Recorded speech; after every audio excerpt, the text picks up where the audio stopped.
So this video is a little bit of an investigation into LUFS. It was mainly me trying to understand a little bit more about how normalization works on the various streaming services.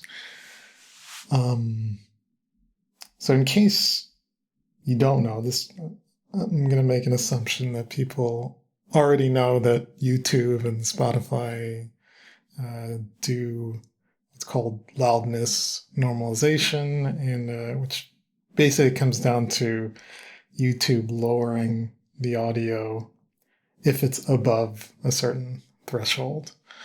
And the measurement that's used is called integrated LUFS. And I believe YouTube basically tries to make everything around negative 13 LUFS. And so I had a kind of thought is there a way that I can make YouTube not lower the audio for a song or for a video? In other words, is there any way to kind of trick YouTube into just leaving the volume as is and not actually lowering it? And I recently came across an interesting article. I'll link this in the description, but it's called How to Hack LUFS Normalization. And this is kind of describing a little bit of the process of what I'm going to do in this video. But essentially, there is something called the LUFS gate, and the audio has to be above this gate before it will be considered as part of the LUFS measurement. So by kind of reading this, you can kind of think about some ways to basically trick this system into thinking that the LUFS is actually lower than the song. And it may not be a trick. It's basically adding a bunch of silence or a bunch of very low volume noise to the end of a track that can easily fool the system. So as an example, I have a project here, which is, it's simply just white noise. As soon as I hit play, we're going to see that the LUFS is going to be around -7, and the spectrum is just going to be complete white noise. So I'm just going to hit play.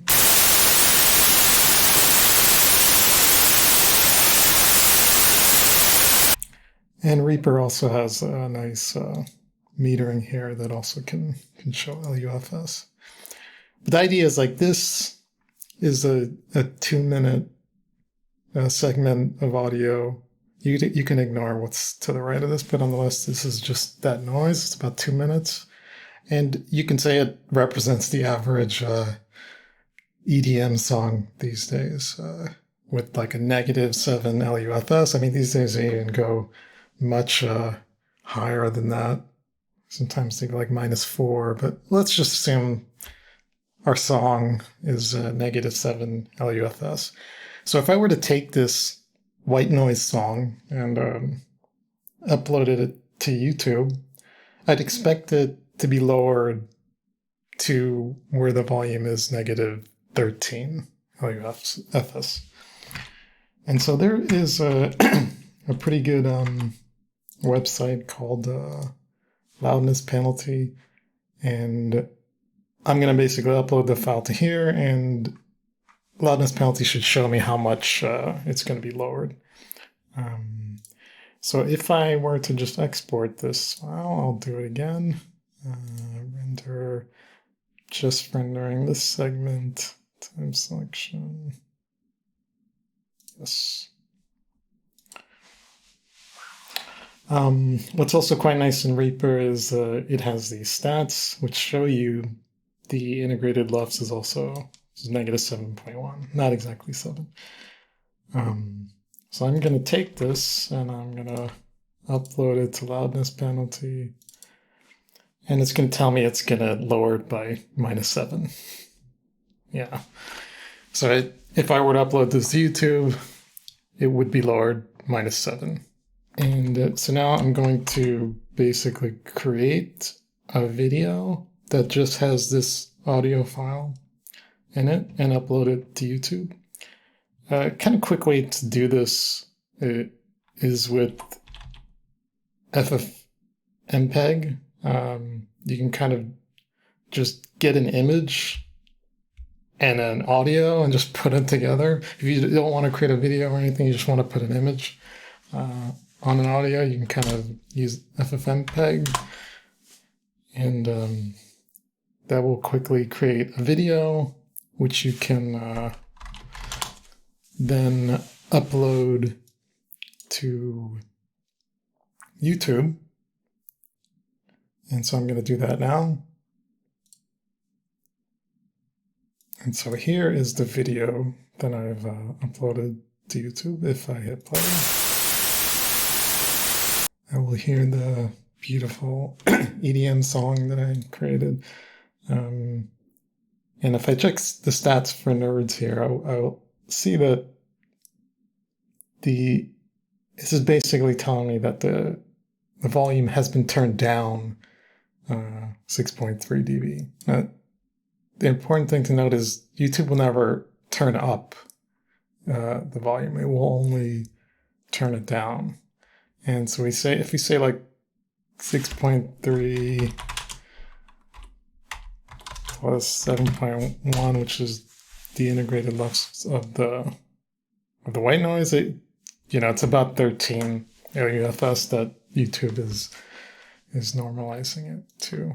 So my goal here is, after that kind of background, I was wondering whether can I take this same audio and have YouTube not decrease the volume. In other words, I'd like this to be 0 dB.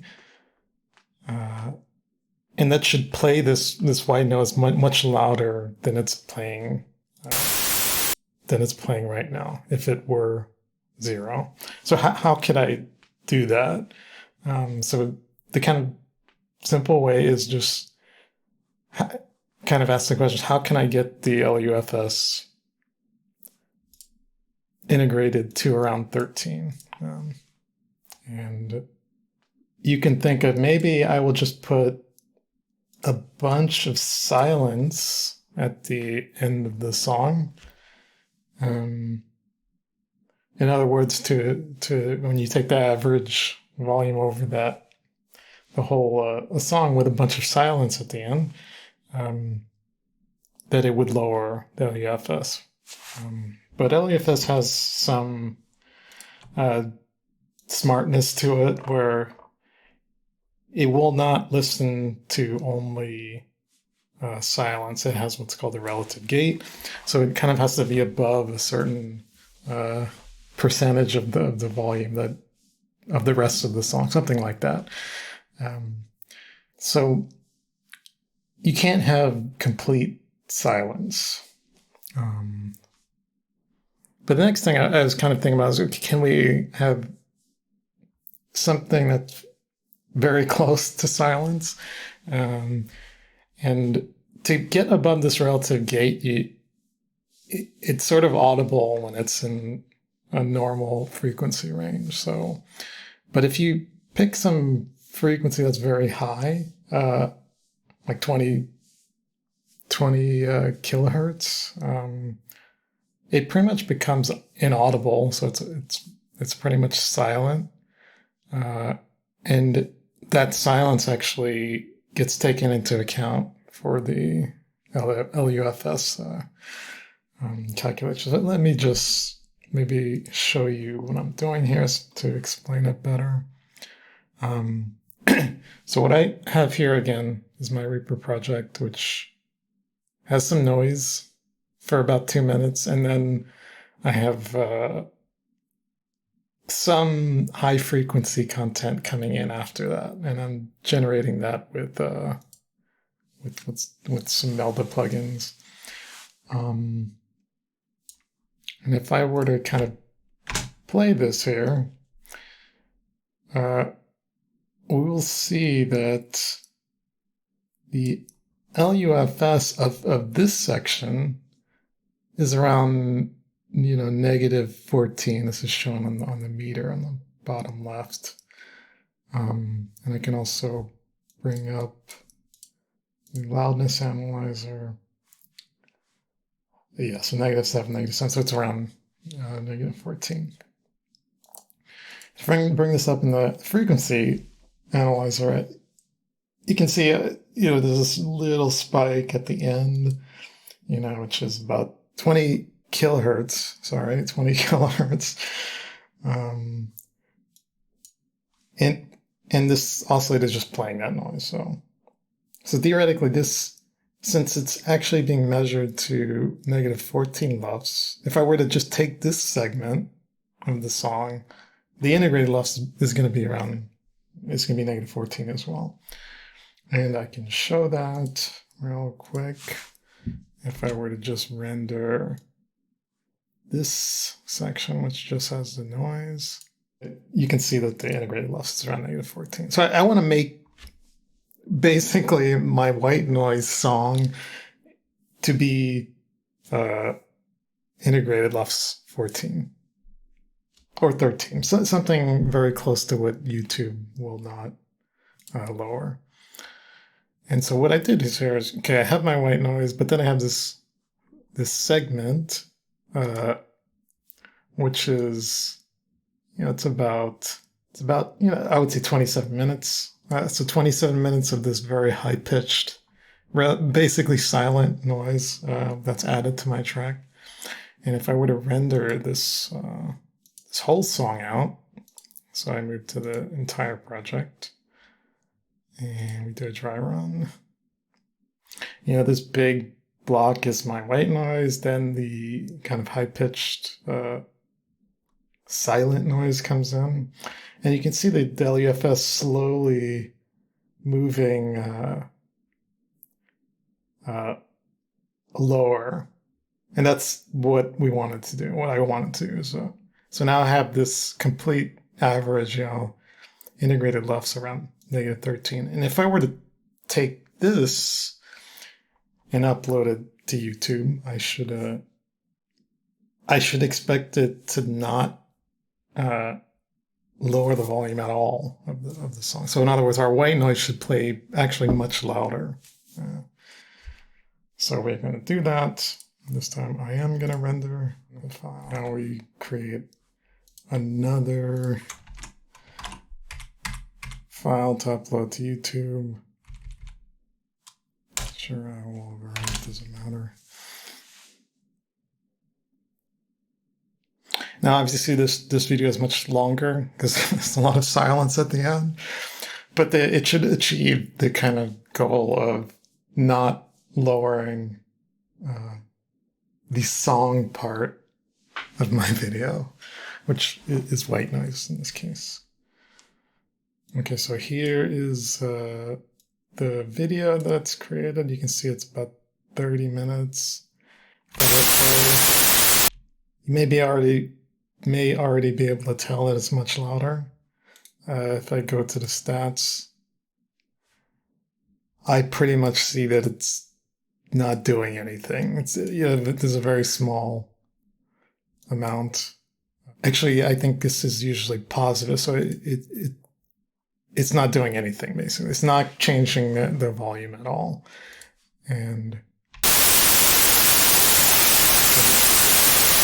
you can hear that's the volume of this video with the very long silent part at the end. And again, coming back to the video that is lowered by YouTube. Of course, it's almost like 50% lower than this one. Yeah, so given a 2-minute song, if you don't want YouTube to lower it, you can add some very high frequency content that's relatively silent. Unfortunately, you have to have a quite long time of this to get the average back to around 13 LUFS. But the next thing I kind of wondered is does it really need to be this long? Do I need to make it 30 minutes? Is there any way I can kind of lower this time somehow? And something I thought was maybe using a transgate. It's simply like turning on and off the volume. And so again, kind of coming back to the sound, the noise that we're actually creating. It is this very high-pitched 20 kilohertz frequency. But I thought, okay, let's try a transgate, and one of them I'm using is also from Melda. And all this does is basically turns on and off the sound. And with just doing this, you are able to lower the length a little bit. Let's see how much we can lower it. So if I go to render again, and right now we're at 17 minutes. We're going to see what the integrated Lufs comes to when we're at 17 minutes. And if you remember, the previous video was 30 minutes, so we're trying to make it smaller than that. So we can see we've already reached 13 Lufs, and so we can even go shorter than 17. So pretty much just doing this, we're able to bring it down to about 13 minutes. 13 minutes from 30. Yep. So I guess it's down to 13 minutes. So what we're done here is we had our 2-minute song, and we added about 13 minutes of noise to get the Lufs to around 13 LUFS. And so I thought maybe something else can be done. And I noticed that simply panning this noise to one side makes a difference as well. This noise to the right, we're still using the noise gate. Yeah. So, we took 2 minutes of song and we added like 9 minutes of noise, a very quiet noise that is essentially inaudible. I mean, hopefully you're not hearing any of this high frequency. I mean, if you are hearing it, then you have very good hearing, and I'm actually not even sure it will translate through YouTube. So yeah, that's basically it, and I do not recommend anyone actually do this. It was mainly me trying to understand a little bit more about how this normalization works. And, as with any kind of algorithm that tries to normalize it, there's going to be some hacks and some workarounds to try to bypass it. I do wonder if there's even a way to get this song length even lower. I haven't really succeeded on anything else, but it would be interesting to know whether there's some other ways to kind of fool this LUFS measurement. And so just to kind of summarize it, if I were to take this, even though the song itself is maybe around -7 LUFS, the average over this this 11-minute audio is going to bring it down to about -13 LUFS. And if I were to upload this to YouTube, YouTube shouldn't really do anything, similar to the examples I gave previously. So yeah, that's it. Thanks.